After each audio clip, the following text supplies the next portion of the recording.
Bonjour à tous et à toutes. Avant tout, on voudrait remercier l'Académie du Climat qui nous accueille ici dans cette salle magnifique, qui organise la captation vidéo de l'événement.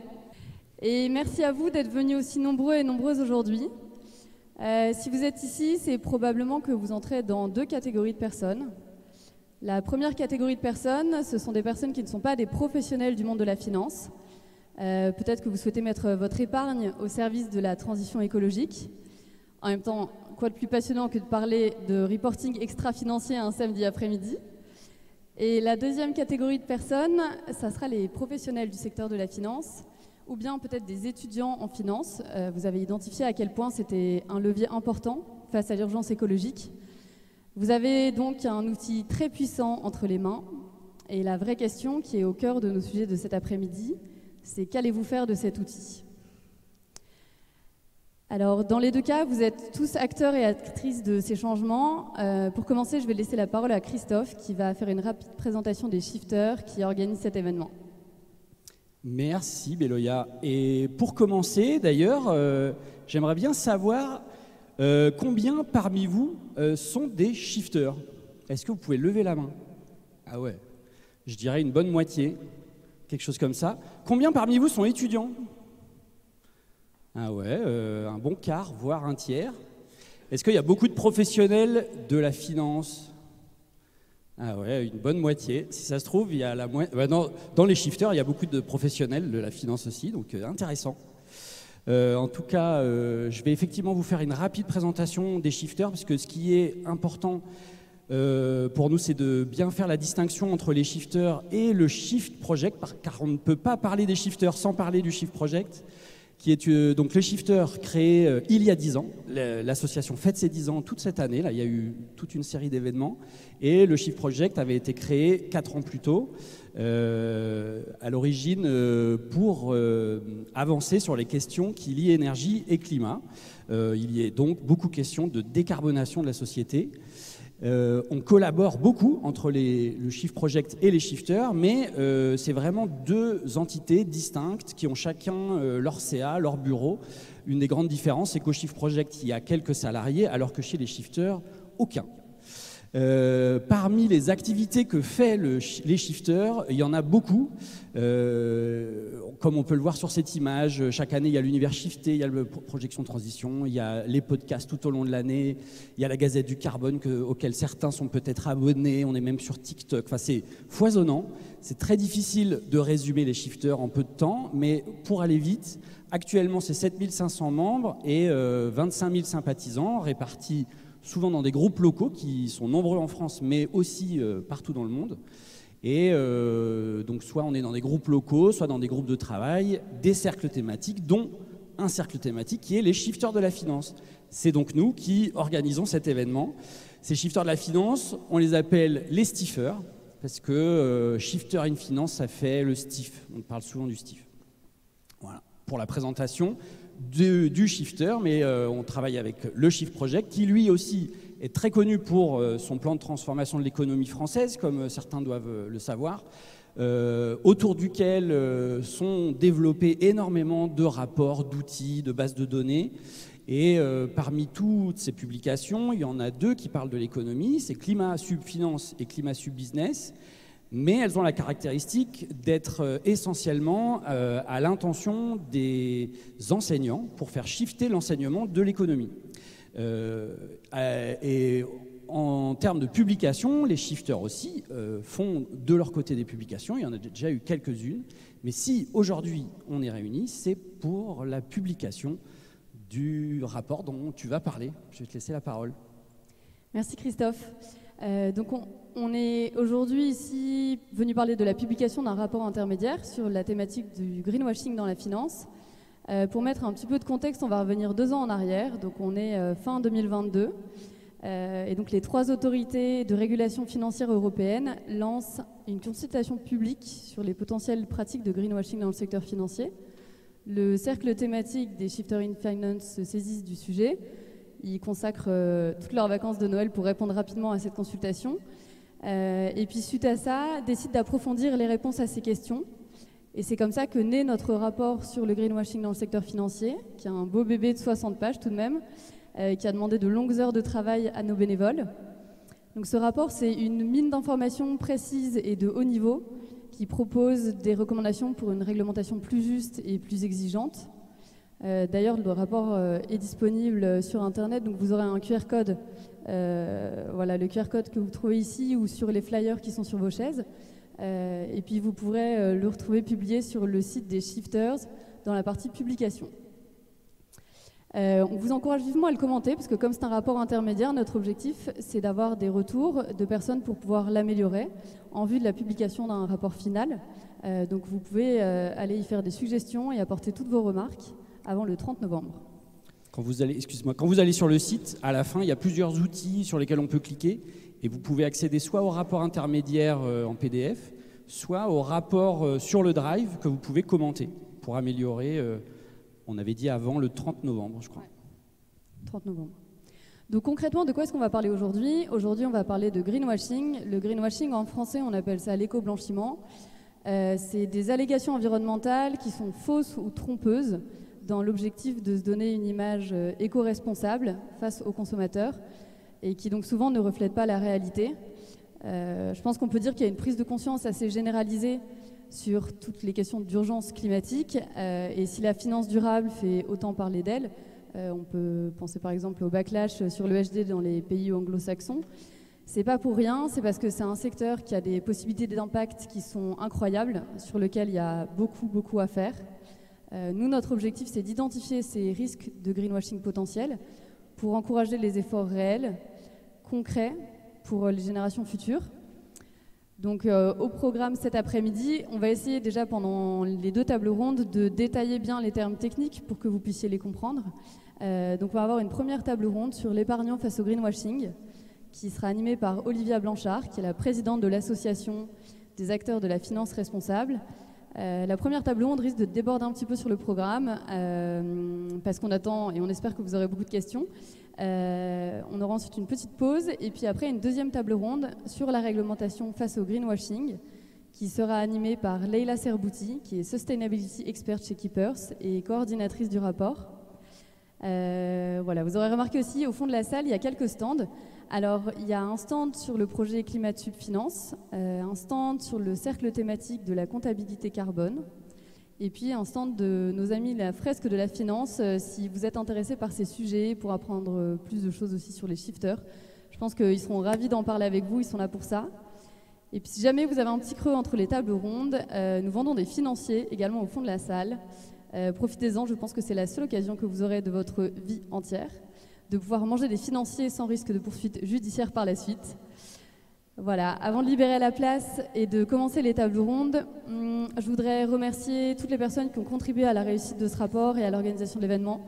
Je peux malheureusement pas citer tout le monde, mais parmi elles, ça me semblait très important de mentionner Emeline Métrard, qui peut malheureusement pas être là aujourd'hui, qui habite au Canada, Leila Serbouti, Marie-Clotilde Defive, Andrea Burgio, et Christophe Tollet, donc, qui s'est occupé de l'illustration du rapport et de la communication autour de l'événement. Merci à toutes celles et ceux qui ont apporté leur aide pour la relecture, pour la publication du rapport et pour la logistique, ainsi qu'aux personnes qui vont faire vivre et animer ces tables rondes. Et encore merci à l'Académie du Climat qui nous accueille. Voilà, je cède maintenant la place aux experts et on vous souhaite de passer un très bon après-midi avec nous. Bonjour à tous. Ravie d'être présente aujourd'hui. Donc Olivia Blanchard, c'est moi qui ai le plaisir et l'honneur d'animer cette table ronde avec des experts incroyables. Donc rapidement, je me présente. 15 ans financière. Mon sujet de prédilection, la réglementation, d'où un petit peu le sujet aujourd'hui du greenwashing qui me tient à cœur. Et puis aussi, donc, depuis 4 ans, cofondatrice et présidente de l'association des acteurs de la finance responsable, qui a pour ambition de faire bouger les lignes comme nos amis les shifters, d'où ma présence aujourd'hui. Donc, je me permets de vous introduire les personnes sur la table à qui je vais juste, de manière, on va se dire, assez humble, donner les noms, prénoms et eux-mêmes vont faire leur présentation. Donc, j'ai à ma gauche Joseph Chefawati, qui est de chez Goodvest. Ensuite, nous avons Caroline Croza, et puis nous avons Florian Debon, et puis Marine Gombert, et je vous laisse vous présenter respectivement.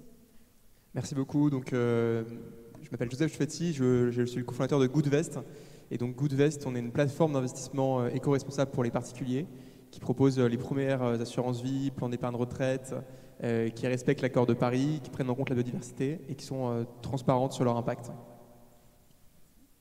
Bonjour, je suis Carole Croza. Je suis aujourd'hui consultante indépendante après une longue carrière dans l'investissement responsable du côté recherche. Je suis passée par pas mal d'institutions différentes, des grandes banques françaises, Société Générale, Exane BNP Paribas, et puis un acteur américain, BlackRock, que vous connaissez sans doute, pour lequel j'étais directrice de la recherche en investissement responsable. Bonjour à tous. Bon, l'exercice est nouveau donc, pour moi, donc je suis très heureux de démarrer ce nouveau type de séquence avec vous. Donc Florian Debon, je suis vice-président en charge de l'innovation et des affaires publiques chez Helios, qui est un nouveau modèle bancaire dédié au financement de la transition écologique. Notre premier pilier, qui est notre pilier cœur, c'est d'offrir tous les produits de la banque de détail traditionnelle. Donc on offre des comptes et des cartes, et on va, c'est ce qui fait le sel d'Helios, on va flécher les dépôts de nos clients vers le financement de projets alignés avec la transition écologique. Vous m'entendez? Oui, super. Donc Gombert Marine, donc moi je suis à l'ADEME, donc j'espère que la majorité d'entre vous connaissent l'ADEME. Pour ceux qui ne connaissent pas, c'est l'Agence de la transition écologique qui est rattachée au ministère de la transition écologique. Et donc, du coup, on a une activité de finance et d'économie à l'ADEME, mais aussi on a des activités que vous connaissez peut-être davantage comme l'économie circulaire, les biodéchets, etc. Donc, on produit pas mal d'expertise et donc on a une expertise aussi finance-climat. Merci beaucoup. Alors, aujourd'hui, notre thématique, l'épargnant face au greenwashing. Gros sujet, n'est-ce pas? Alors déjà, quand même, on va resituer la notion de greenwashing, c'est quoi? C'est une méthode de marketing qui vise simplement à repeindre les choses en vert, on va dire de manière assez simple. On connaît tous ce sujet, plus ou moins, dans l'industrie, parfois agroalimentaire, où on voit certaines grandes enseignes qui ont passé un logo jaune et rouge à un logo jaune et vert, comme ça. Oups, on n'a rien vu. Et en fait, en finance, on a fait exactement la même chose. Moi, je me souviens, notamment en 2021, j'ai vu une pub, je ne citerai pas qui, avait osé mettre un ours polaire en disant « Surtout investissez dans notre ETF et vous allez contribuer à changer le monde ». Honnêtement, je suis encore choquée par cette image, mais c'est bien le cas. Donc, la finance n'échappe pas à ce sujet du greenwashing. L'épargne, comme Beloya l'a dit tout à l'heure, c'est vraiment un sujet très important. Je donnerai un chiffre, 6 000 milliards, c'est l'épargne des Français aujourd'hui. Si demain on veut tous faire la révolution avec notre argent, effectivement, c'est possible grâce à cet outil hyper puissant. Seulement 10% des Français ont déjà notamment investi dans un produit responsable. Ça ne fait pas beaucoup. Et on voit notamment que sur ces 10 produits responsables dans lesquels les gens ont investi, il y a notamment un rapport d'une ONG Reclaim Finance qui a révélé que 70% de ces fonds passifs prétendument durables investissent encore dans l'expansion fossile. Donc, l'épargnant, est-ce qu'il est bien sûr victime du greenwashing? Oui. Est-ce que c'est important pour lui de comprendre comment est constituée son épargne? Mais seulement, on va passer un petit peu de temps à comprendre c'est quoi l'épargne. Et pour ça, je vais me diriger notamment vers Florian pour que tu nous expliques tout ça. Merci. Vous aviez sans doute en mémoire le rapport d'Oxfam en 2020 qui indiquait que les 6 plus grandes banques françaises par leurs investissements avaient une empreinte carbone qui était près de 8 fois supérieure à celle du pays tout entier. Donc en effet, le sujet de l'investissement est clé. On a des flux qui sont très importants. Donc oui, c'est vrai que c'est près de 6 200 milliards d'euros pour l'épargne des Français. On a voulu élargir un petit peu la notion d'épargne, puisqu'en fait, le compte courant représente 8% de cette manne. Donc il y a beaucoup à faire aussi avec le compte courant qui est le premier étage. Alors la Banque de France parle de produits de taux, donc, qui sont plutôt des produits sans risque, comme les livrets, d'ailleurs réglementés ou non, hein, donc ça c'est à peu près 15% du total. Et puis vous avez les produits de fonds propres, avec notamment les actions, ce qu'on appelle les unités de compte, notamment dans l'assurance vie, donc là qui vont permettre d'accéder à divers supports financiers. Et bon, là, ça devient très intéressant puisque on peut investir directement dans des entreprises, on peut répliquer des indices, s'intéresser à des secteurs, à des géographies. Donc, je dirais qu'il y a un enjeu de transparence aujourd'hui. Il y a beaucoup d'opacité. Nous, au niveau des comptes courants, il n'y a pas de label existant. C'est encore une zone à défricher. Je pense que sur le monde de l'investissement, comme on l'entend, il y a déjà un travail qui a été lancé. Mais il faut en effet, je pense, combattre cette opacité et même, je dirais, faire attention aux projections. Je pense notamment au label ISR, où certains se disaient, alors je suis allé faire un petit tour sur le site internet, voilà, votre épargne agit pour un monde plus responsable, et donc certains étaient loin d'imaginer que les énergies fossiles pouvaient faire partie, alors ce n'est plus le cas, parce que ça a été réformé depuis, mais ce travail de transparence, voilà, c'est offrir aussi les clés de compréhension, puisqu'un label c'est important, mais voilà, il faut comprendre aussi ce qu'il y a derrière. Exactement, justement, en parlant de label, des études récentes montrent que 73% des Français n'ont jamais entendu parler de label de finances responsables. Joseph, est-ce que pour toi, la labellisation, c'est justement, on va dire, un plus aujourd'hui pour un produit financier ? Alors effectivement, un fonds qui est labellisé, c'est un premier indicateur qui peut mettre la puce à l'oreille pour l'épargnant. Mais c'était clairement pas une garantie contre le greenwashing quand on sait que jusqu'à il y a très récemment et les fonds qui avaient le label ISR avant la réforme ont encore un peu de temps avant que la réforme soit appliquée. Donc vous pouvez encore aujourd'hui, plus pour très longtemps, avoir un fonds labellisé ISR qui va avoir comme première ligne Total Energies, ce qui peut paraître aberrant. À moins que le fonds arrive à démontrer qu'il arrive très clairement à influencer la politique stratégique de Total Energies, ce qui paraît compliqué vu les fortes têtes qui sont à sa direction. Donc non, être labellisé, ça met la puce à l'oreille, mais ce n'est pas suffisant. Il faut regarder quels sont les engagements concrets. Est-ce qu'il y a une exclusion complète des énergies fossiles ? Exclure le charbon, bien sûr, ce n'est pas exclure les énergies fossiles. Il y a aussi le pétrole et le gaz. Il y a l'extraction, il y a la production. Ensuite, est-ce qu'il y a un alignement avec l'accord de Paris ? Est-ce qu'il y a une préservation de la biodiversité ? Donc être vert, ça veut plus ou moins rien dire. Ce qui compte, c'est vraiment quelle est la méthodologie qui est employée derrière, quelle est la transparence qui est utilisée. Et même s'il y a 10% des Français aujourd'hui qui ont investi dans des produits dits durables, voilà, quelle partie de ces 10% va vraiment financer la transition écologique ? C'est probablement beaucoup moins que ces 10%. Et justement, Carole, est-ce que vous pourriez rebondir là-dessus, vu votre expérience professionnelle dans le secteur ? Effectivement, après mon expérience professionnelle, donc j'ai avant tout rejoint les shifters et je suis très fière de porter le rapport sur le greenwashing aujourd'hui, avec justement cette envie de prendre un petit peu du recul sur tout ce qu'on dit, à la fois en creux et en positif, sur la capacité d'agir avec son épargne, et notamment au travers des fonds labellisés, et même dans la nouvelle mouture du fonds du label ISR tel qu'il est finalement aujourd'hui devenu beaucoup plus contraignant.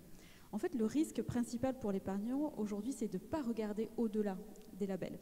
Et c'est surtout de se rendre compte qu'aujourd'hui, il n'y a pas de label qui garantisse qu'on a véritablement une action avec son épargne, une action positive dans la vie réelle. Alors bien sûr, on peut choisir de ne pas investir dans certaines industries, dans certaines entreprises qui sont moins disantes, mais ça ne garantit pas que celles-ci vont changer, notamment lorsqu'on est sur du marché secondaire où on ne fait que s'échanger les titres.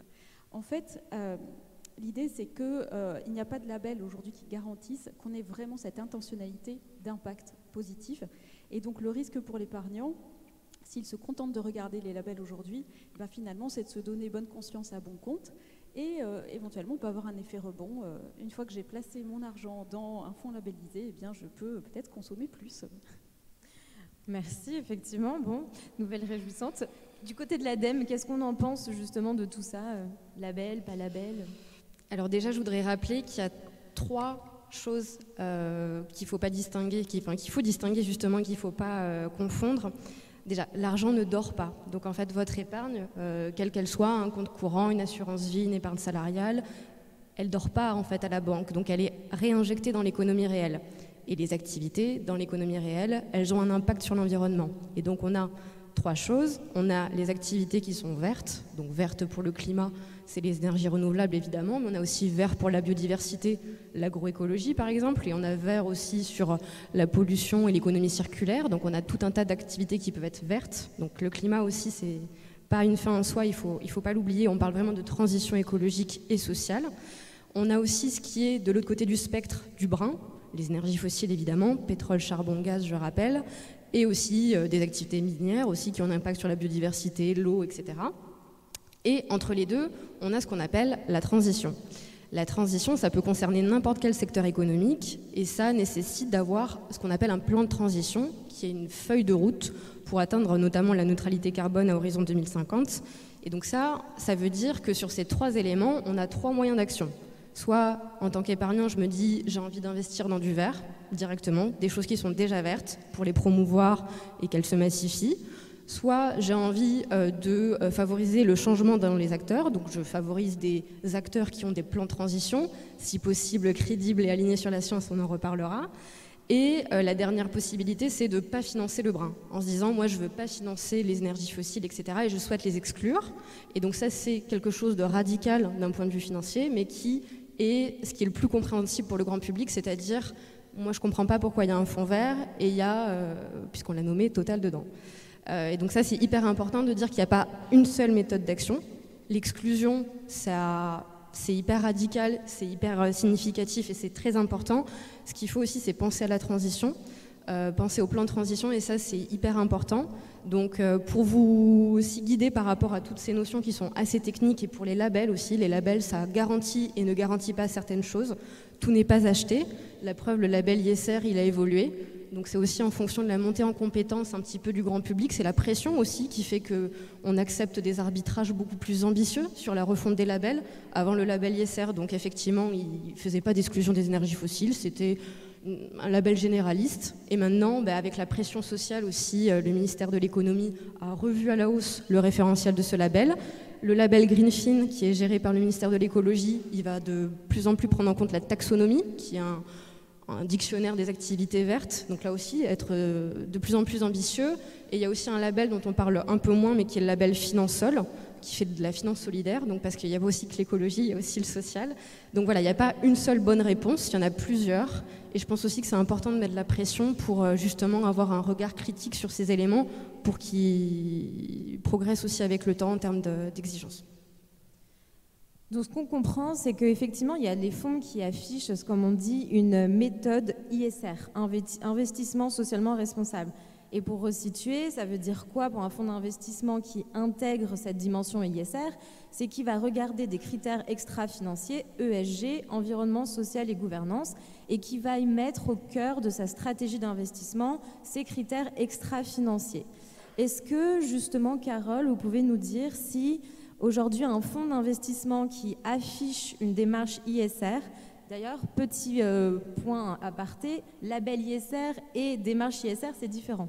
Et peut-être que Carole, vous pouvez expliquer un petit peu justement c'est quoi la différence et ça veut dire quoi concrètement un fonds qui a une démarche ISR?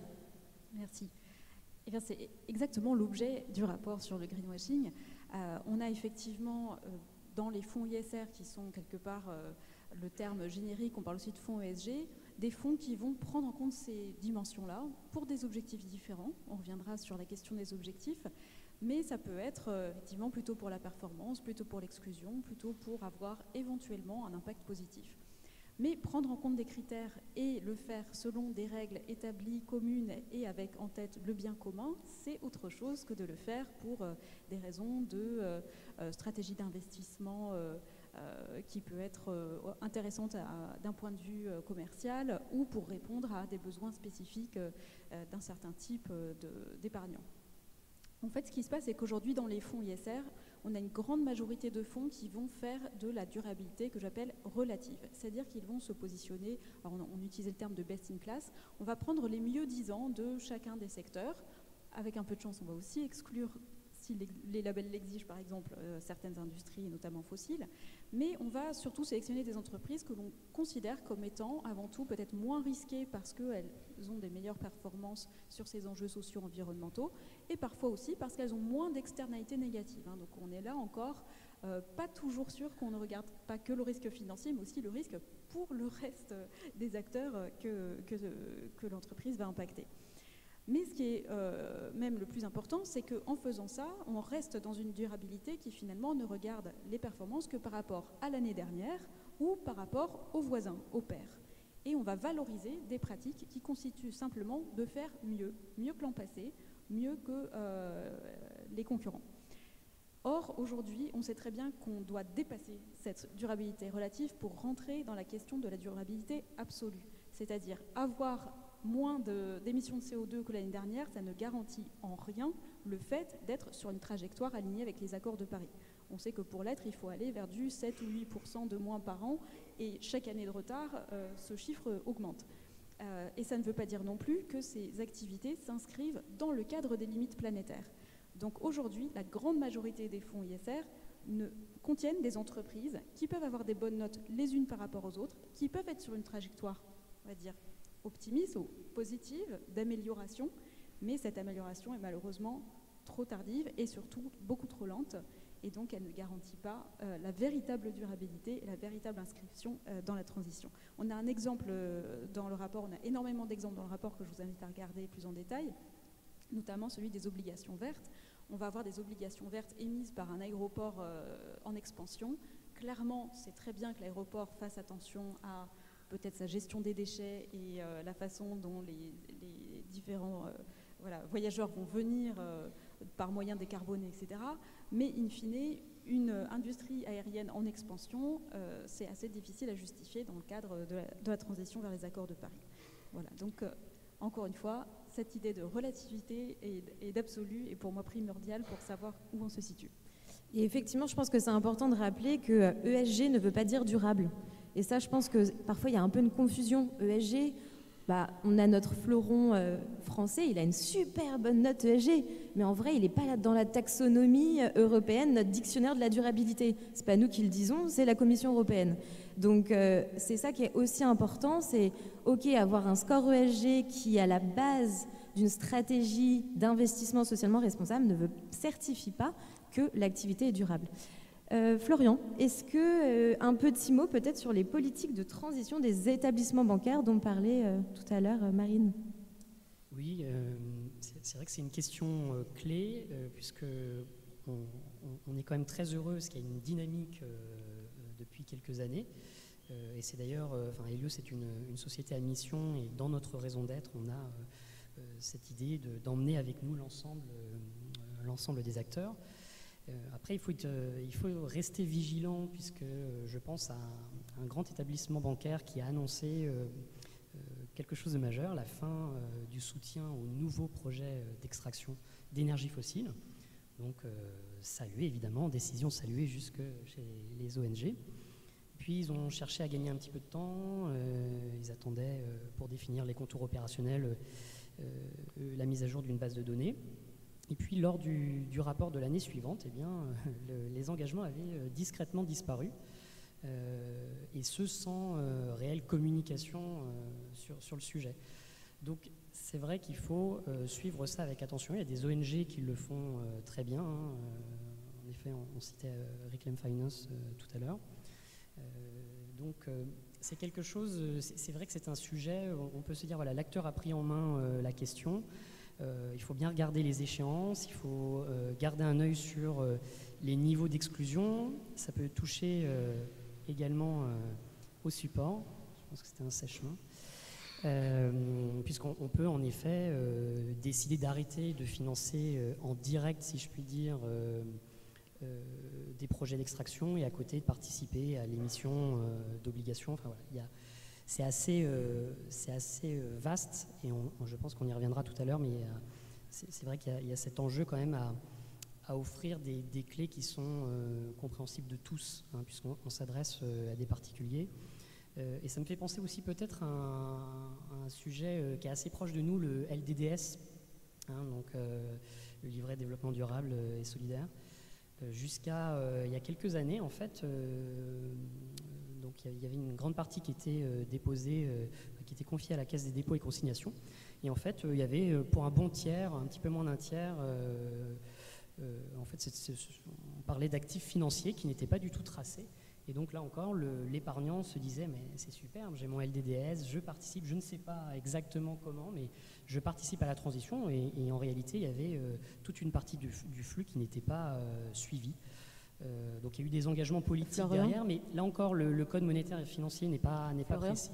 Parce que Oui. Désolée, je me permets d'intervenir parce que c'est un point hyper important, je trouve, que ce que tu es en train de soulever.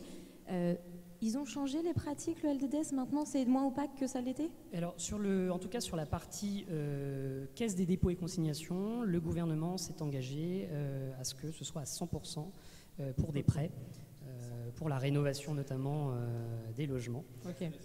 C'est très récent. Ouais, parce que c'est vrai que ça a été un gros sujet justement de dire ok, c'est super, vous avez rajouté un S, mais en vrai, comment on sait ce que ça finance? Et je crois qu'il y a pas mal de sujets autour de l'opacité qui continuent un peu à exister. Le LDDS, aujourd'hui, on n'a pas de garantie qu'il ne finance pas les énergies fossiles. Parce qu'il y a une partie qui est gérée par la Caisse des dépôts, une partie qui est gérée par les banques. Il n'y a pas forcément de critères bien précis là-dessus.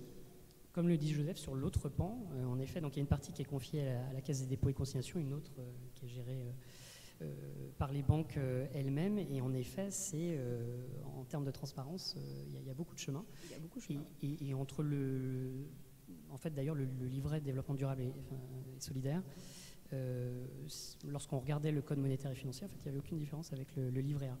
Donc là encore, je dirais jusqu'au livret d'épargne réglementé, attention à ce qu'il y a derrière. Et je crois que même sur le livret A, il va falloir surveiller, parce que la Caisse des dépôts peut-être va nous sortir de son chapeau d'ici quelques temps pour savoir exactement ce que ça va financer. J'ai entendu des bruits de couloir, mais pour l'instant, je ne pourrais pas en dire plus.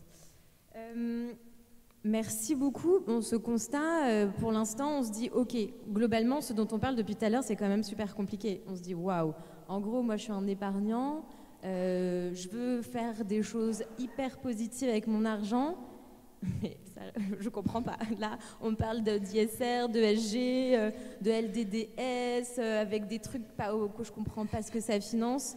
Ok.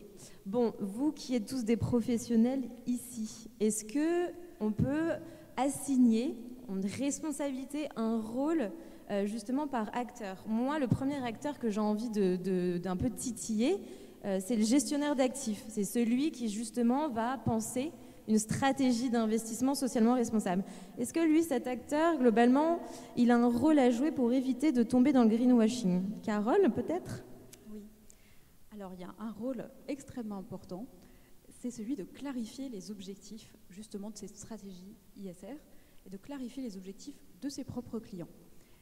Je parle souvent des 3 grands objectifs que peuvent avoir les personnes qui s'intéressent à ce sujet-là. Le premier, c'est celui d'avoir une performance financière à long terme un petit peu meilleure, parce qu'on prend justement en compte plus de critères et qu'on sait que les risques sociaux et environnementaux sont aussi des risques financiers. Et donc, c'est de finalement maximiser ses gains à long terme, de minimiser son risque en prenant en compte ces critères. Donc là, on reste dans un objectif financier, avec peut-être un objectif un peu plus long terme que le trading haute fréquence. Le deuxième objectif qu'on rajoute parfois, c'est effectivement celui de l'exclusion. C'est je veux de la performance, mais je ne veux pas toucher à tel et tel type d'activité, de secteur, d'entreprise, parce que c'est contraire à mes valeurs. Et parfois, on a un troisième objectif qui est celui d'avoir un impact positif donc sur des externalités sociales, environnementales. Je pense qu'une des grandes erreurs de la finance responsable dans ces 10-20 dernières années, ça a été de mélanger ces objectifs et de faire penser par leur discours, par le marketing parfois, que l'on pouvait atteindre tout le temps les 3 à la fois. Qu'on faisait tout le temps d'une pierre 3 coups et que finalement il y allait y avoir un formidable mouvement qui ferait que ces intérêts seraient toujours alignés. Alors il se trouve qu'ils ont été relativement alignés, même si on était incapable de prouver l'impact positif, mais qu'il y a eu un relatif alignement pendant toute une phase de marché où il y a eu cette anticipation des acteurs financiers, que les entreprises qui faisaient l'effort d'investir dans des choses plus durables, finalement seraient valorisées par le marché parce que cette réglementation finirait par devenir contraignante Les externalités, quelque part, comme on dit, deviendraient pricées, donc elles allaient être internalisées, et donc autant investir dans les entreprises qui étaient déjà préparées, qui avaient déjà sorti l'argent pour s'adapter. Le problème, c'est qu'il y a d'autres phases de marché qu'on a connues plus récemment où il n'y a pas d'alignement parce que justement on s'aperçoit que la réglementation va être retardée, voire même qu'on va revenir sur cette réglementation, sur la taxe carbone par exemple, sur l'interdiction des véhicules thermiques ou autres drivers. Et à ce moment-là, le financier, il n'est pas stupide, ces anticipations, il les déroule dans l'autre sens et se dit finalement, il va être rentable plus longtemps de continuer à faire ce qu'on faisait jusqu'ici, c'est-à-dire essentiellement valoriser la surexploitation des ressources humaines et des ressources naturelles. Parce que finalement, c'est ça la ligne de base du système aujourd'hui. Donc, c'est important de voir que dans des phases de marché où il y a plus d'incertitudes réglementaires, où effectivement il y a un retard, un ralentissement de toutes les réglementations liées à l'environnement et au social, les choses peuvent être moins alignées. Et dans ce cadre-là, en fait, c'est important de comprendre qu'il faut dire aux clients qu'il peut y avoir moins de performance si on veut avoir plus d'impact, ou que les exclusions vont mener éventuellement à faire un peu moins d'argent. Typiquement, les pétroliers qui avaient très bien marché dans le rebond du Covid. Le rôle des acteurs financiers, finalement, aujourd'hui, c'est d'arrêter, quelque part, de faire croire que l'autorégulation aussi est possible et suffisante. C'est-à-dire, tant que la réglementation ne va pas véritablement inciter et contraindre à réallouer ses actifs, eh bien, la finance n'a aucune raison de le faire d'elle-même, juste pour faire plus joli. Mais j'ai un peu l'impression que c'est le comportement du triangle de l'inaction, non ? D'essayer de dire « mais c'est pas à moi de faire le premier pas, c'est à la réglementation, de me taper sur la tête, et là j'arrêterai de faire quelque chose de pas bien ». Alors Marine, est-ce que tu peux nous dire quelque chose justement sur le rôle du superviseur là-dessus ? Bien sûr. Alors déjà aussi, il y a même le rôle de l'épargnant. Enfin, l'individu dans le triangle de l'inaction, on parle souvent État, entreprise, individu. On va en parler après. Voilà. Mais du coup, en tout cas, c'est important de se dire que voilà, il faut aussi penser que la finance durable, on appelle ça de l'éco-blanchiment quand c'est du greenwashing, et le blanchiment, c'est de la supervision financière classique. Et que donc l'argent, c'est avant tout de la confiance en fait. C'est un rapport de confiance quand on place son argent. Un acteur financier, il est là pour placer l'argent d'autrui. Donc il faut aussi se rappeler qu'à la base, j'enfonce une seconde porte ouverte après l'argent ne dort pas, c'est les acteurs financiers, ils détiennent l'argent d'autrui, et ils ont des mandats pour ce faire. Et on appelle ça normalement un devoir fiduciaire, c'est-à-dire optimiser le couple risque-rendement pour parler dans le jargon, c'est-à-dire maximiser le rendement et minimiser le risque pour un épargnant. Le problème, c'est qu'en fait, on raisonnait là-dessus, et donc c'est pour ça qu'en fait, on a des énergies fossiles. C'est parce qu'actuellement, elles sont très rentables, et donc du coup, on n'a aucune raison de ne pas diversifier, de ne pas mettre tous ses œufs dans le même panier, en n'ayant pas quelque chose de rentable et qui fonctionne quand même relativement bien, puisque ça reste pour le moment des activités légales. Donc, l'acteur financier, il n'a pas de raison, à part une raison, on va dire, plus ou moins éthique, de s'exclure d'une partie de ses rendements. Pour autant, il y a quelque chose qui a changé quand on parle de supervision et de réglementation, c'est quand même que c'est passé relativement inaperçu, mais on a la réglementation MIF 2 dans le jargon, qui consiste non pas à faire de la transparence, mais à obliger les conseillers, donc des conseillers bancaires, des conseillers en gestion de patrimoine, de recueillir les préférences environnementales et sociales de leurs clients. Leurs clients, c'est des particuliers, notamment. Et donc l'objectif, c'est de se dire que le mandat que le conseiller il a pour gérer l'argent d'autrui, il ne va pas seulement le faire d'un point de vue purement financier, il va aussi aller chercher le fameux impact dont parlait Carole tout à l'heure, c'est-à-dire vraiment essayer d'aller au-delà et d'avoir, si possible, un impact le plus positif ou en tout cas le moins néfaste possible. Une fois qu'on a dit ça, quels sont les outils à disposition des superviseurs? Donc déjà, nous, on forme les superviseurs, l'ADEME, depuis plusieurs années, donc l'AMF et la CPR qu'on aura le plaisir d'entendre dans la prochaine table ronde. Donc ça, déjà, ça nécessite une formation, puisque c'est un sujet nouveau, la transition écologique et sociale, pardon. Et donc, c'est pas de la réglementation financière pure. Donc ça veut dire déjà aller chercher un autre degré d'expertise pour adresser ces sujets sans greenwashing de façon correcte. Ensuite, tout à l'heure, je parlais des plans de transition, c'est super, méga important. L'épargnant, on parlait de la notation ESG, ça n'a aucun sens. On peut avoir X sur 20 et avoir une controverse absolument catastrophique, et tout d'un coup, pouf, on n'a plus confiance. Ça, c'est pas possible de maintenir ça. Donc déjà, ça veut dire réglementer plus en amont l'ESG. Donc ça veut dire aussi avoir des règles plus strictes. Donc ça veut dire aussi avoir des accords pour se faire plus stricts. Donc un consensus là-dessus. Mais en tout cas, moi, ce que j'aimerais bien pousser aujourd'hui pour vous, c'est la notation, pas ESG, mais la notation ACT. ACT, c'est une notation à l'ADEME. Ça veut dire Accelerating Climate Transition.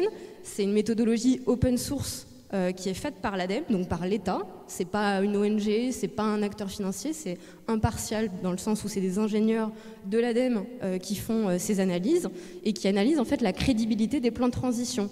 Et donc en fait concrètement, Total par exemple, il a une note sur son plan de transition. Et alors, elle est bonne ou elle est mauvaise? Je vous inviterai à la regarder sur Internet, tout est public. Ok, vous pouvez la regarder. Mais en tout cas, si on peut donner quelque chose, un outil concret sur lequel se reposer à l'épargnant, c'est la notation ACT sur la crédibilité d'un plan de transition. Là, on n'est pas sur la transparence, cocher des cases, j'ai mes éléments. On va dire, je suis neutre en 2050 et voici les moyens que j'ai pour y parvenir. C'est ça un plan de transition, c'est je me suis fixé une cible et je montre que j'ai les investissements et les moyens nécessaires pour les atteindre. Et donc ça, c'est des notations sur lesquelles les épargnants peuvent s'appuyer en disant ben voilà, je vois que tel acteur, il a telle note ACT, et je me dis, je peux aller dans le détail sur ce que c'est, et je vois un petit peu les leviers qui sont utilisés, ou justement qui ne sont pas utilisés pour aller sur la transition.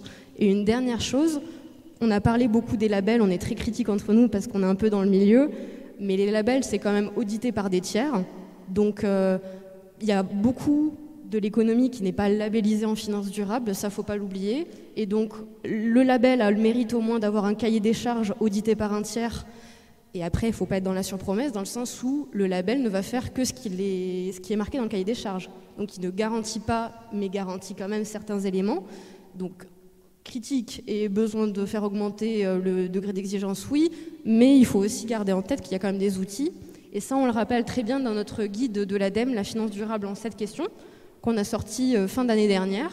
Donc pour le grand public, vous pouvez consulter sur Internet, vous tapez la finance durable en 7 questions et vous tomberez dessus. Et on a une dernière chose, Olivia, qui est les conseillers. Parce que là, on parle de l'épargnant qui va donner ses préférences aux conseillers. C'est mon sujet préféré, les conseillers, là. Et voilà, et donc dans le triangle de l'inaction, il y a aussi la formation des personnes en fait, qui vont recueillir nos préférences. Et donc là-dessus, c'est important aussi de se dire que les conseillers, ils sont aussi, c'est pas leur cœur de métier à la base, la durabilité, donc ils ont besoin aussi de se former. On a moins de 5000 personnes qui sont formées actuellement en finance durable sur la certification AMF par exemple, donc c'est pas beaucoup en termes de proportion des conseillers. Et c'est pour ça aussi qu'à l'ADEME, on a fait un guide finance durable pour les conseillers en miroir. Très bien, je vous le conseille. Il y a le guide de l'épargnant aussi. Peut-être que tu en parleras tout à l'heure. Justement, rôle des conseillers dans le fameux triangle de l'inaction, n'est-ce pas? Je voudrais le numéro 3, celui du conseiller en investissement financier qui est soit effectivement salarié d'une banque et qu'on va retrouver dans les agences et qui va conseiller ses clients, ou il y a également ceux qui sont indépendants, qui ont créé leur propre structure, ce qu'on appelle conseillers en gestion de patrimoine. Eux, c'est un peu le premier rempart avant d'aller sur le sujet de l'épargnant. C'est dans la chaîne de valeur aujourd'hui de la finance, celui qui va distribuer et qui finalement, d'un côté, va devoir être exigeant sur la sélection du produit financier et de l'autre, qui va devoir faire de la pédagogie auprès de son client pour lui parler de finances responsables. Alors, seulement quand on sait aujourd'hui, il y a une étude qui est sortie encore là, il y a quelques semaines, tous les ans ils la sortent cette étude, j'adore la regarder, c'est le FIR, Forum pour l'investissement responsable, et Vigéo qui la font, qui nous dit encore pour la 4e ou 5e année consécutive, je ne sais plus, que seulement 13% des épargnants se sont vus proposer un investissement responsable par leurs conseillers, alors que même ils sont 65% à estimer qu'évidemment, c'est la meilleure personne pour le faire. Alors, Joseph, est-ce que tu as un avis justement sur la question que tu voudrais nous partager? On a un avis assez précis là-dessus, parce qu'en fait, on est très souvent en concurrence avec les conseillers bancaires. Et je ne vais pas être très tendre, donc s'il y a des conseillers bancaires dans la salle, je vous prie de m'excuser. Aujourd'hui, les conseillers bancaires, effectivement, sont plutôt des vendeurs de plein de choses différentes. Et vendre des placements, c'est vraiment qu'une seule partie de leur métier. Ils doivent vendre des cartes, des prêts, des assurances, et j'en passe. Et donc, très souvent, c'est même pas forcément les meilleurs experts en investissement. Ils ne sont pas forcément capables de vous dire exactement en quoi consiste telle unité de compte, qu'est-ce qu'elle va financer. Et donc, c'est déjà ça la première limite. C'est une formation financière qui ne va pas forcément être extrêmement précise sur la partie investissement. Alors, quand elle n'est pas très précise sur la partie investissement, comment est-ce qu'elle peut être très précise sur la partie extra-financière? Assez compliqué. Et donc, on entend très souvent des clients qui nous disent « Ah oui, mais mon conseiller m'a dit que ce fonds, il est durable. » Puis nous, on fait le travail à la place du conseiller, on épluche et on voit « Bah non, en fait, en tout cas, pas votre définition de ce que c'est qu'être durable. » Et en fait, ce qu'il faut vraiment aussi comprendre, c'est les objectifs de l'épargnant. Si le conseiller ne lui demande pas, il ne va pas spontanément forcément les exprimer. Et qu'est-ce qu'il veut faire en fait en investissement durable? Est-ce que effectivement exclure les énergies fossiles, ça lui suffit? C'est déjà un grand pas par rapport à la plupart des produits financiers qui ne les excluent pas. Est-ce qu'il veut vraiment financer une économie réelle de la manière la plus directe possible? Et donc dans ce cas, il faut aller sur le non-coté. Mais est-ce qu'il est prêt à aller sur du non-coté? Parce que ce n'est pas adapté à la totalité de son épargne, ça c'est sûr, mais ce n'est pas non plus adapté à tout le monde. Et est-ce que c'est uniquement le climat? Est-ce que c'est la biodiversité? Est-ce que c'est la création d'emplois et l'inclusion en France? Et toutes ces questions-là, il faut les poser à l'épargnant, prendre du temps. Et en plus, les épargnants en France aussi, on sait qu'on a une connaissance financière qui est quand même pas très élevée. Faudrait que les Françaises et les Français soient formés un peu plus dès le lycée à ces sujets. Et les conseillers ont un rôle à jouer là-dedans, mais bon, c'est très souvent des usines, des agences bancaires, donc pas simple. Effectivement, sur le conseiller, tout à l'heure, Marine, on parlait, il y a le certificat AMF Finance Durable. Je pense aujourd'hui que c'est un véritable outil pour acculturer le conseiller sur ces sujets de durabilité. Parce que quand même, comme on l'a vu depuis tout à l'heure, il faut reconnaître que c'est des sujets qui sont complexes. C'est un peu un monde dans un monde. Donc on n'est pas là non plus pour dire non mais c'est hyper facile, faites-le. Il y a effectivement besoin de formation, de sensibilisation, de pédagogie, mais quelque part c'est un métier qui est central et qu'il faut mettre en première ligne sur ce sujet et mobiliser cette communauté, on va dire, pour ça. Donc je lance un appel peut-être au régulateur qui aujourd'hui dit que ce certificat est sur base volontaire. Peut-être que pourrait-il être obligatoire, on verra. En tout cas, sur on va dire, le secteur financier, on a pu identifier qu'effectivement, il y avait quand même les gestionnaires d'actifs, il y avait le conseiller, il y avait également, c'était qui le deuxième le superviseur, qui avait un rôle à jouer. Mais on a quand même parlé aujourd'hui de notre table ronde, c'est l'épargnant et comment aujourd'hui l'épargnant lui-même finalement peut s'emparer du sujet et être acteur de son épargne et la remettre, on va dire, au service de sujets qui lui tiennent à cœur. Alors, Florian, peut-être, est-ce que tu pourrais donner quelques conseils à l'épargnant? Qu'est-ce qu'il devrait faire aujourd'hui face à tout ça? Je peux déjà revenir rapidement sur ce qu'on fait, parce qu'on réalise un travail de pédagogie sur ce sujet. Donc déjà, on a un modèle, nous, en entonnoir sur nos comptes courants, donc, avec un étage d'exclusion dans un premier temps. Donc, nos clients peuvent lire la liste, consulter la liste des différents secteurs et avoir la garantie que les dépôts ne viendront pas financer des projets associés donc, à ces secteurs nocifs pour l'environnement. Et donc deuxième niveau, et c'est ce qui est intéressant puisque beaucoup de nouveaux acteurs s'arrêtent en tout cas sur la partie compte courant à l'exclusion, nous on va, comme peut le faire un établissement traditionnel, flécher, je le disais au début de la table ronde, les dépôts vers des projets qu'on va analyser nous en interne. Donc on va s'assurer évidemment que ces projets font partie de l'un de nos secteurs d'inclusion, qui est une liste également que tout le monde peut consulter. Et puis on va regarder le porteur du projet.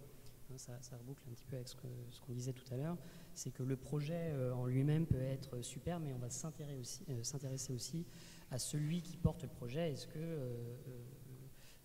l'acteur qui va porter le projet dans sa politique globale est aligné avec les accords de Paris?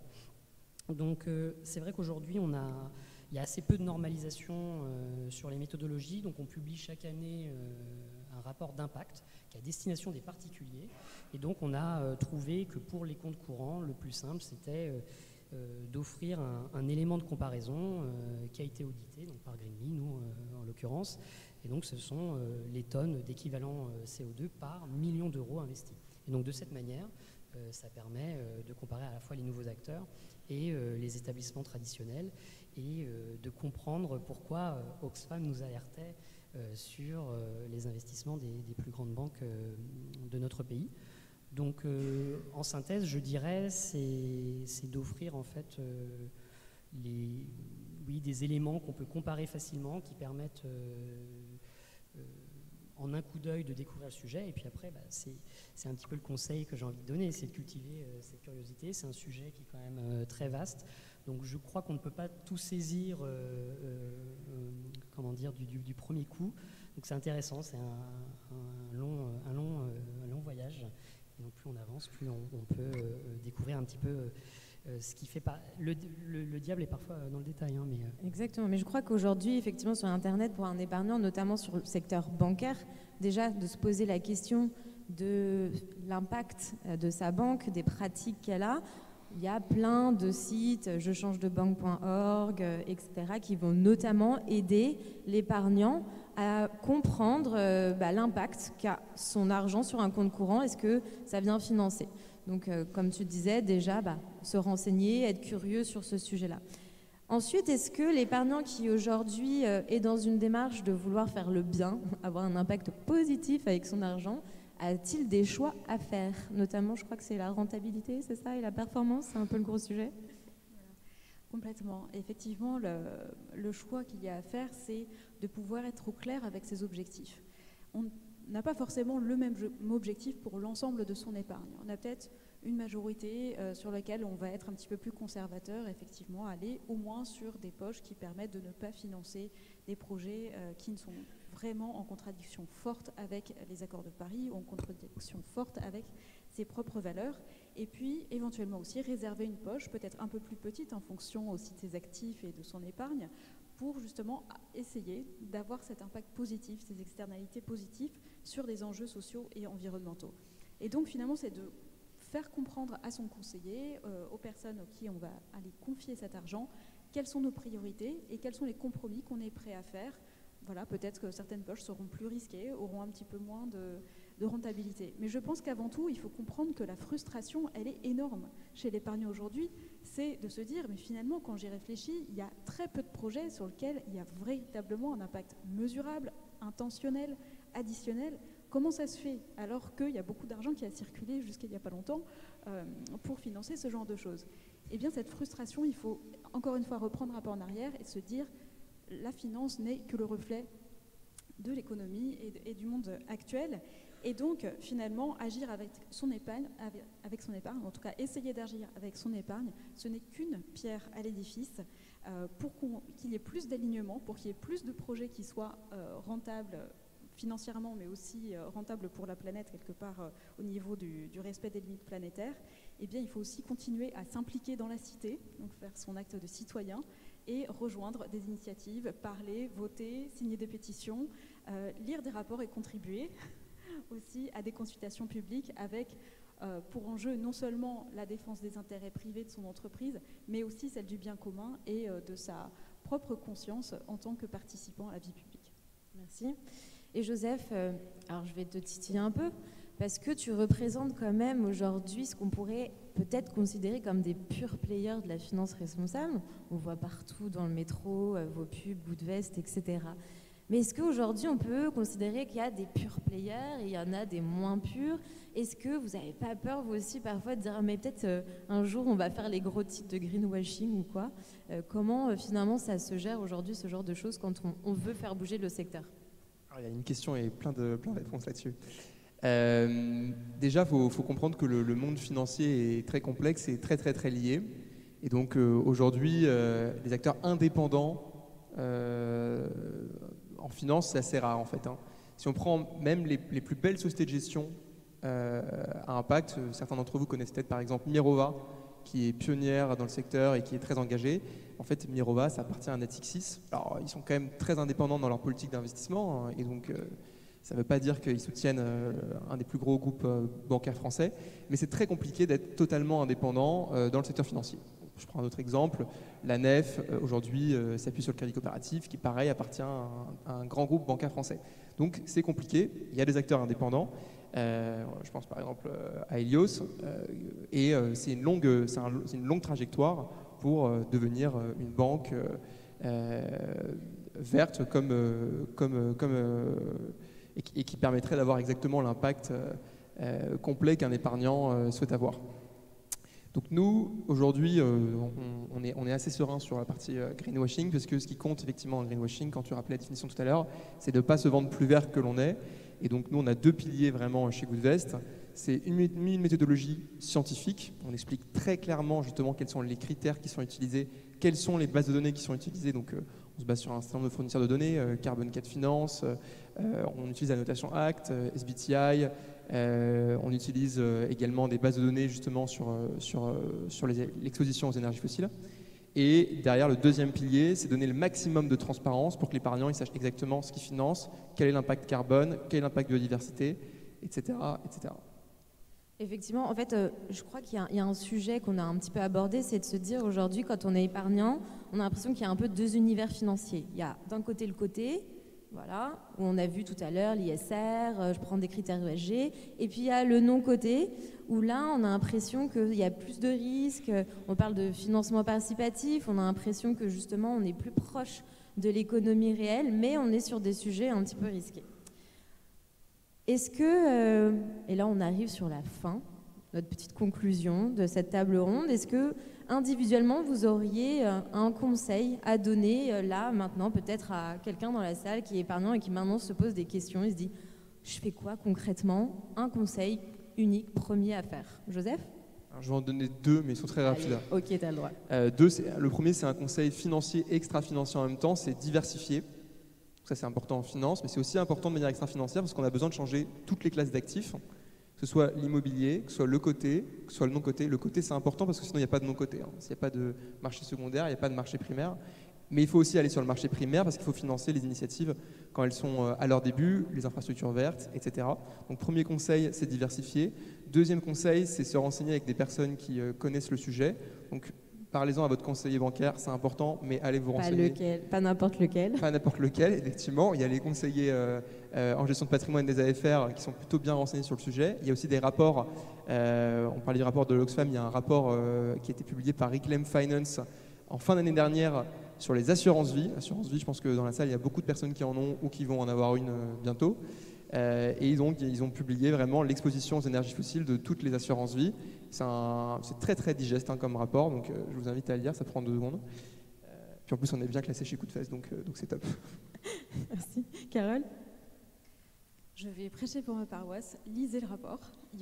Vous allez certainement apprendre beaucoup de choses. Et si vous êtes professionnel de la finance, il y en a pas mal dans la salle, et bien sûr, commentez-le, contribuez. Et pourquoi pas même, renseignez-vous entre 2 tables rondes ou à la fin pour venir nous rejoindre, les shifters de la finance. Premier conseil, oui, rejoignez-nous. Voilà, je suis à disposition. C'est pas de la pub, promis. Mais non, continuez, ce que je disais tout à l'heure, continuez à faire preuve de curiosité. Bon là, ce qui a été dit, en fait, appelle plein d'autres sujets, donc celui des externalités positives, ça c'est vrai que c'est très intéressant. On parlait de méthodologie tout à l'heure, mais c'est important de comprendre aussi comment les projets ont un impact réel, comment ils viennent modifier un mix énergétique, comment ils viennent aider des communautés locales, etc., en les intégrant. Donc ça, c'est vrai que c'est intéressant d'aller au-delà des chiffres, mais en même temps, la transparence, je pense à la transparence, il y a de voir comment...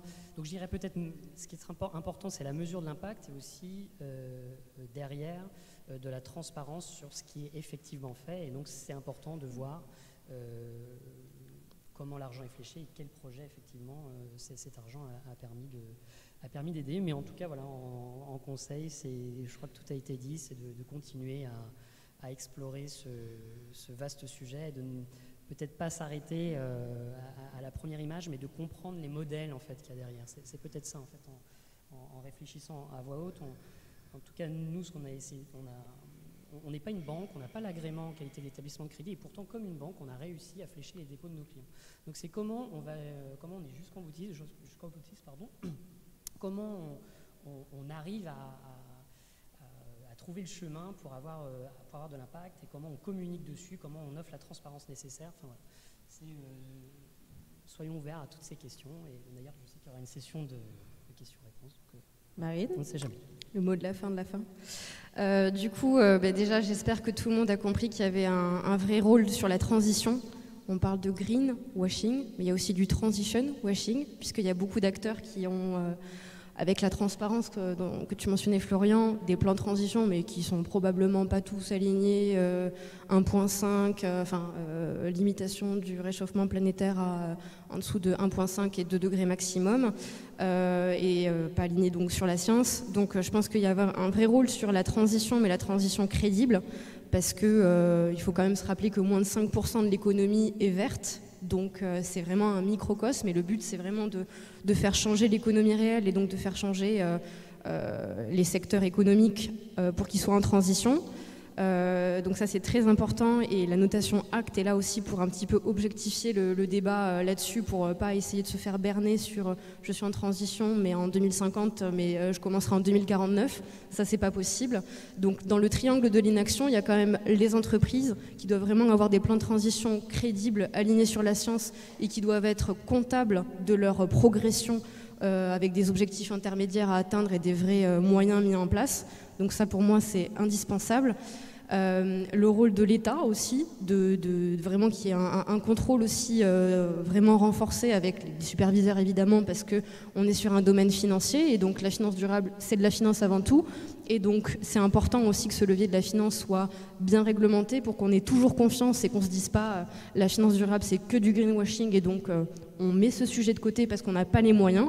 Je rappelle que les moyens nécessaires pour la transition écologique, c'est 66 milliards supplémentaires à ce qu'on met déjà aujourd'hui par an jusqu'en 2030. Et on sait très bien que le financement public ne suffira pas en fait à répondre à ces besoins-là. Donc quand on connaît qu'on a 6 000 milliards d'épargne, on se dit il faut absolument mobiliser au moins une partie de ces financements pour les épargnants qui le souhaitent, de façon à contribuer à cet effort. Quand on voit les inondations, quand on voit des catastrophes naturelles en tout genre, on connaît le prix, le coût en fait, et donc l'objectif c'est aussi d'avoir à la fois un financement public et un financement privé sur les questions de transition écologique et sociale, c'est très important. Et évidemment l'individu, il a plusieurs casquettes dans le triangle de l'inaction, le troisième. On est forcément épargnant, mais on est aussi citoyen, tu l'as dit Carole, donc il y a aussi le vote qui est important, et il y a aussi en tant que consommateur, pour justement pousser des nouveaux business models des entreprises et reboucler la boucle, il faut aussi qu'en tant que consommateur, on soit aussi un peu plus responsable dans la manière dont on consomme, donc les trois pour qu'ils fonctionnent un peu mieux. Effectivement, donc merci beaucoup. Les épargnants, ils ont un rôle crucial à jouer, je pense qu'aujourd'hui on comprend, il existe beaucoup de petits pas qui sont à disposition, assez faciles, comme a été dit, plein de choses ont été dites aujourd'hui pour aider. On redit que quand même il y a le guide de l'épargnant de l'ADEME qui peut être téléchargé, qui donne pas mal d'indications, des applications qui existent pour aider justement au scan de son épargne, etc., etc. Donc il y a vraiment plein de choses aujourd'hui qui sont là pour faciliter la pédagogie et l'information. Merci beaucoup pour votre partage d'expérience et pour cet échange aujourd'hui. Maintenant, je crois qu'on a un petit peu de temps pour laisser la parole aux questions dans la salle. Bonjour et merci. Je voulais revenir sur le sujet de l'impact investing. Vous en avez un petit peu parlé, et c'est quelque chose qui parfois est pas mal mis en avant par certains établissements, y compris dans le private equity, enfin dans le monde du non-coté. Est-ce que vous avez identifié, parce que j'ai pas eu le temps de lire le rapport pour l'instant, des choses auxquelles il faut être particulièrement attentif pour éviter de tomber dans le piège du greenwashing dans l'impact investing, d'ailleurs coté ou non coté, mais voilà. Parce que c'est vrai que c'est un terme qui peut être séduisant, mais on voit bien que c'est certainement un terrain fertile au greenwashing. Oui, merci. Effectivement, l'impact investing, ça représente un petit peu la lumière au bout du tunnel de toutes ces problématiques de fonds responsables, puisqu'il s'agit de la catégorie de fonds pour lequel on a donc cette volonté d'avoir ces externalités positives, sociales et environnementales. Et comme c'est finalement un secteur qui demeure assez petit et en devenir, il y a deux choses auxquelles il faut être particulièrement attentif. La première, c'est que contrairement au label, enfin au fonds ISR labellisé, il n'y a pas aujourd'hui de véritable label indépendant sur l'impact investing. Les seuls sortes de certifications ou d'assurances, elles sont totalement, on va dire, maîtrisées par l'industrie en elle-même. C'est-à-dire qu'il n'y a pas d'autres parties ONG, par exemple, qui participeraient à la mise en place des standards. Tous ces standards sont vraiment nés du privé, pour le privé, dans les acteurs privés, et qui, finalement, vont venir se féliciter les uns les autres de leur rapport. Et la deuxième, c'est que quand on parle d'investissement impact, on a une fâcheuse tendance parfois à faire ce qu'on appelle le cherry picking en anglais, c'est-à-dire qu'on va choisir de mettre en exergue uniquement les bonnes pratiques, les externalités positives, sans regarder l'impact net total. C'est-à-dire que même une entreprise avec une visée, on va dire, vraiment d'impact positif important, d'accessibilité de produits, elle a forcément des externalités aussi négatives. Et l'idée, c'est que dans un rapport d'impact, il faudrait trouver les deux, l'ensemble de l'image et pas seulement celle qui, on va dire, est positive. Voilà. Donc c'est tout un champ, en fait, un autre champ de greenwashing et d'impact washing à explorer et qui est en devenir et en train de se structurer. Bonjour. Du coup, si j'essaie de résumer ce que vous avez dit, c'est que, en gros, aujourd'hui, l'autoréglementation, ça marche pas bien, parce que on se dit que potentiellement un agent économique se dit, moi, je veux faire l'investissement green, si derrière il y a la loi ou potentiellement des contraintes de type externalité négative qui vont venir impacter l'entreprise dans laquelle j'investis. Et donc, du coup, j'ai plutôt intérêt à anticiper en tant qu'agent économique d'investir au bon endroit. Et ça, on dit en gros, ça marche pas, puisque l'argent va c'est un peu comme l'eau, hein, il va vers là où c'est facile, donc là où il y a du rendement et peu de risque. Et donc je me dis finalement il reste que, même pour un acteur, que l'idéologie, de se dire tiens, idéologiquement j'ai envie que mon argent aille au bon endroit. Et en fait on n'a aucune certitude qu'une fois qu'on a mis cet argent-là, même si en premier niveau il peut aller au bon endroit, derrière en deuxième niveau il n'aille pas ailleurs, puisque finalement il n'y a aucune lisibilité, comme vous disiez, tout est connecté. Et du coup, est-ce que l'alternative, je sais qu'il y a des initiatives, je les connais très mal sur le sujet, c'est des monnaies alternatives, même des monnaies carbone, enfin je sais qu'il y a pas mal de sujets autour, pour faire en sorte que finalement un investissement positif reste dans une sphère positive et ne se fasse pas diluer par du négatif. Je ne sais pas si c'est clair. Alors, c'est vrai que tout à l'heure, j'ai dit tout est connecté en finance, mais effectivement, on peut choisir quand même de financer un projet bien précis. L'exemple parfait que vous connaissez, c'est le crowdfunding, où là, vous savez que l'argent il va être fléché vers un projet.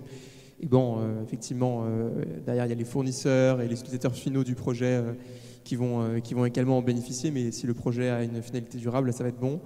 Le private equity permet aussi de le faire. Et sur le côté, même si c'est toujours un peu moins direct, on peut aussi viser très précisément des secteurs d'activité qui ont une orientation durable. Donc, on peut le faire, il faut aller chercher la petite bête, aller demander la liste des investissements qui sont faits, les analyser, etc. Mais même si tout est connecté un petit peu, vous pouvez quand même choisir de financer un projet bien précis. Je ne sais pas si ça répond à la question entièrement ou pas. Un petit peu. Ok. Après, là encore, il ne faut pas opposer aussi performance et alignement avec la transition. On le voit sur le coût des énergies renouvelables qui est devenu plus qu'accessible. Tu peux peut-être nous en dire deux mots, mais ouais. Donc je pense quand même qu'il y a une... En fait, sur la partie réglementation, le sujet, il y a des différents types d'acteurs. Hein. Il y a les assureurs, par exemple, sont plutôt un moteur de la transition écologique dans le secteur financier. Pourquoi ? Parce qu'ils ont une grosse partie de leur activité qui est déjà pleinement heurtée par le réchauffement climatique et par toutes les catastrophes qu'on connaît. Et donc, ils ont tendance à plutôt être des moteurs. Et il y a un certain nombre d'assureurs qui ont pris des engagements très concrets. Pour les banques, c'est un peu différent. Même s'il y a des banques qui sont des banques assureurs, ils vont toujours être plus orientés vers l'objectif court terme. Et effectivement, la rentabilité, elle est plus élevée sur le court terme, sur les activités polluées. On voit les acteurs qui versent le plus de dividendes par rapport à leur valorisation. Aujourd'hui, c'est beaucoup les acteurs dans les énergies fossiles. Par contre, si on regarde sur le plus long terme et qu'on regarde les cours des entreprises qui sont dans le renouvelable, elles progressent beaucoup plus, forcément parce qu'elles prennent des parts de marché. Il y a plein d'entreprises, des entreprises françaises comme Neoem qui ont fait un formidable parcours, qui est un acteur qui est totalement dans le renouvelable. Et donc, il y a sur le moyen et sur le long terme, il y a la possibilité de créer de la performance supplémentaire sur le durable parce qu'en fait, on s'expose moins à des risques climatiques et la double matérialité des risques liés au changement climatique. Il y a comment est-ce qu'une entreprise va impacter le changement climatique, mais est-ce que comment le changement climatique va l'impacter. Et donc c'est pour ça que c'est très important, surtout quand on est épargnant et qu'on a un horizon qui est plutôt moyen ou long terme, de prendre en compte ces facteurs-là également. Peut-être juste une petite remarque sur la réglementation qui ne fonctionne pas. La réglementation en finance classique, elle a mis des décennies à s'installer avec un bilan comptable qui soit harmonisé à l'échelle mondiale, etc. Donc ça a mis des décennies pour vraiment avoir quelque chose où on lutte de façon systémique contre le blanchiment, contre la corruption, etc. Et encore, on voit encore aujourd'hui que le risque zéro n'existe pas.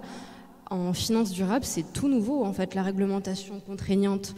Pourquoi on parle du label et de ces choses-là et sur base volontaire? Parce qu'avant, il n'y avait pas de réglementation. Donc déjà, il y a eu un effort qui a été fait pour être, on va dire, aligné sur des valeurs, mais ça restait sur base volontaire. Et là, maintenant, on est vraiment dans une phase de compliance, donc vraiment d'obligation de transparence à minima. On n'a pas une obligation de faire, mais en tout cas, on a une obligation de publier ce qu'on est censé faire. Quand je revenais au plan de transition, on a une obligation de publier le plan de transition. Après, les moyens qu'on utilise pour ce faire, ils ne sont pas gravés dans le marbre. Un investissement durable, il y a plusieurs définitions. Comme on vous l'a dit, il n'y a pas une seule bonne définition. Donc déjà, la réglementation ne fonctionne pas. Il y a plusieurs aspects de la réponse. Est-ce que c'est sur le climat, sur la biodiversité? Est-ce que c'est sur le social? C'est quand même un problème à multifacettes. Et moi, je pense qu'au contraire, la réglementation, elle fonctionne. C'est grâce à la réglementation que justement, après, on peut avoir des sanctions financières, parce qu'il y a aussi le pouvoir de la sanction. Je pense qu'on en parlera peut-être dans la table ronde suivante, mais pour prendre l'exemple du bilan carbone, qui n'a rien à voir avec l'épargnant, mais le bilan carbone, ça existe depuis une dizaine d'années. C'est censé être publié auprès de l'ADEME, et la sanction pour ne pas publier le bilan carbone, en 2012, c'était 1 500 € pour des entreprises de plus de 500 salariés et des grandes collectivités. Donc, vous préférez payer l'amende, en fait, plutôt que de publier et faire ce que vous devez faire. Donc, la réglementation, maintenant, elle a augmenté. L'amende, elle est passée à 10 000 €. Et avec la loi Industrie verte, en 2023, elle est passée à 50 000 €. Et récidive, c'est 100 000 €. Et donc là, on voit que la réglementation, au contraire, elle fonctionne quand elle est appliquée, en fait. Déjà, quand elle impose déjà un seuil exigeant, qui fait bouger les lignes, parce que je pense qu'aussi les acteurs financiers, mais les acteurs économiques en général, ils bougent à la sanction, en tout cas quand elle devient matérielle. Et donc c'est aussi important, au contraire, d'avoir une réglementation de plus en plus contraignante et qu'on donne aussi aux superviseurs les moyens de contrôler le greenwashing et de sanctionner pour qu'il y en ait de moins en moins. Oui, bonjour. Un constat, les nouveaux produits bancaires ou d'assurance qui appliquent les nouveaux labels ISR sont peu nombreux. Et quand on regarde la composition de ces fonds, on s'aperçoit qu'en fait, il y a une part non négligeable d'entreprises du numérique et des GAFAM qui ne sont pas a priori très vertueuses en sobriété énergétique. Et je voulais savoir quelle est votre recommandation sur ce type d'unités de compte d'assurance vie qui sont assez régulièrement proposés par les conseillers. C'est le problème dont on parlait tout à l'heure, que des produits dits durables, par exemple des fonds ESG, etc., aujourd'hui, on peut retrouver à peu près tout et n'importe quoi, comme du Total Energies. Alors on peut aussi retrouver des GAFA.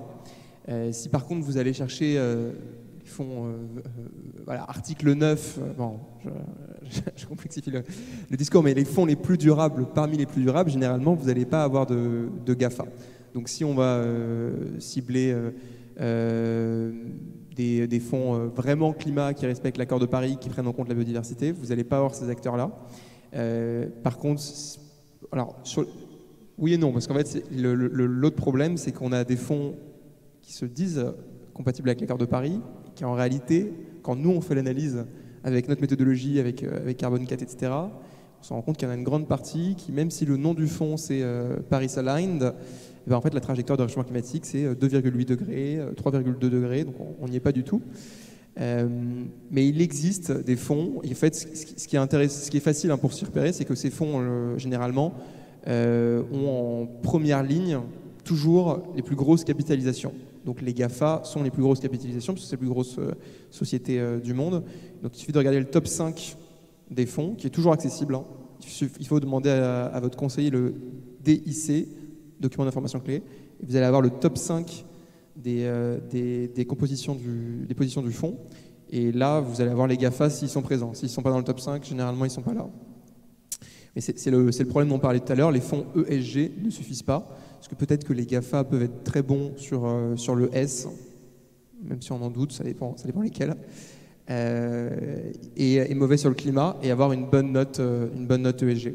Et c'est souvent le cas dans les ETF, où pour les ETF, il faut être particulièrement vigilant. Les ETF, c'est un instrument qui fait vraiment partie de l'économie. Hein. C'est plus de 50% des fonds, des épargnants aux États-Unis investissent sur les ETF, et donc c'est quelque chose de majeur. Il faut les utiliser, mais il faut être particulièrement vigilant, plutôt viser des ETF qui ont une gestion active, ou qui sont basés sur un indice qui a une exigence qui est particulière.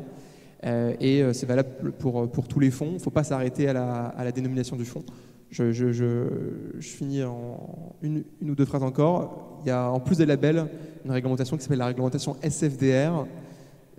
Ça a l'air d'être très compliqué comme ça, mais en fait c'est pas si compliqué. Il y a 3 catégories de fonds. Article 6, on va dire qu'ils ne sont pas durables du tout. Article 8 qui promouvoit des critères de durabilité, mais ce n'est pas leur objectif principal. Et article 9, où là, on a vraiment quelque chose qui commence à ressembler à des fonds plutôt durables. Et là, normalement, vous allez avoir beaucoup moins de cas avec des GAFAM dans les articles 9. Bonjour, Jean-Guillaume Péladan. Merci beaucoup pour cette présentation. Effectivement, la plupart des labels dits ESG sont pas verts du tout. En revanche, il y a une exception qui est le label Greenfin, qui est un label public fait par le ministère de l'écologie qui existe depuis 8 ans. Est-ce que vous n'en avez pas parlé parce qu'il est encore, comme il est très exigeant en fait, il n'y a que 100 fonds qui sont labellisés et 35 milliards, ou est-ce pour une autre raison? Merci. Alors j'en ai parlé en fait, du coup ça faisait partie des 3 labels. J'ai mentionné le label Greenfin, le label Finansol et le label ISR au tout début. Greenfin écologie, ISR généraliste et Finansol finance solidaire. Alors le label Greenfin, c'est un label qui est en cours de refonte. Donc comme pour le label ISR, il y a une montée en puissance, on va dire, des exigences à cet égard. Et grâce à la réglementation européenne, la fameuse taxonomie, il y a une volonté de se dire ce qui est vert, on ne va pas le définir uniquement à l'échelle française, comme c'est le cas avec le ministère de la Transition écologique. Ce label Greenfin, on va intégrer la taxonomie européenne pour justement être aligné sur la classification verte européenne.